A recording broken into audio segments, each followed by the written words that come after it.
Hello welcome to my new video. ഇതൊരു വലിയ വ്ളോഗൊക്കെ ആയിട്ട് ചെയ്യണമെന്നായിരുന്നു എൻ്റെ പ്ലാൻ. ബട്ട് ഞാൻ മാത്രം പ്ലാൻ ചെയ്താൽ മതിയോ? ദൈവം തമ്പുരാനും കൂടെ അതങ്ങ് വിചാരിക്കണ്ടേ?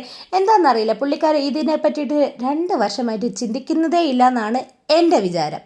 അതായിരിക്കുമല്ലോ സത്യം. അതുകൊണ്ടാണല്ലോ ഞാൻ ആഗ്രഹിക്കുന്ന കാര്യങ്ങളൊന്നും കഴിഞ്ഞ 2 വർഷമായിട്ടുള്ള എൻ്റെ ബർത്ത്ഡേക്കും കിട്ടാത്തത്. അതൊക്കെ പോട്ടെ.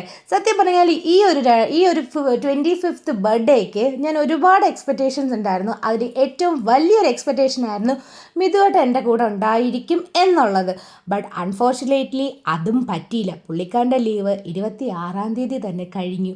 ബട്ട് ഒരു ദിവസം പോലും എക്സ്റ്റെൻഡ് ചെയ്യാൻ ചോദിച്ചപ്പോഴത്തേക്കും പുള്ളിക്കാരൻ ഒറ്റ വാക്ക് മാത്രമേ പറഞ്ഞിരുന്നുള്ളൂ, പറ്റില്ല. അപ്പം അതും എനിക്ക് വളരെയധികം സങ്കടം ഉണ്ടാക്കി. പിന്നെ ഉള്ള എൻ്റെ സങ്കടം എന്ന് വെച്ചാൽ, ഞാൻ ഒരുപാട് ആഗ്രഹിച്ച് ഈവൻ അലാറം വരെ വെച്ച് രാത്രി 12 മണിക്ക് വിഷ് ചെയ്തവരും എൻ്റെ സ്റ്റാറ്റസ് കണ്ടിട്ടോ വീഡിയോസ് കണ്ടിട്ടോ ഒന്ന് വിളിച്ച് വിഷ് ചെയ്യാനോ ഒരു കാര്യം പോലും, ഞാൻ എക്സിസ്റ്റബിൾ ആയിട്ട് പോലും ഉണ്ടോയെന്ന് പോലും തിരക്കാത്ത ഒരുപാട് ആൾക്കാരുണ്ട്. ബട്ട് അതൊന്നും എനിക്ക് സാരമില്ല. എനിക്ക് ഇവർ 3 പേരും മതി. അതാണ് എൻ്റെ സന്തോഷം.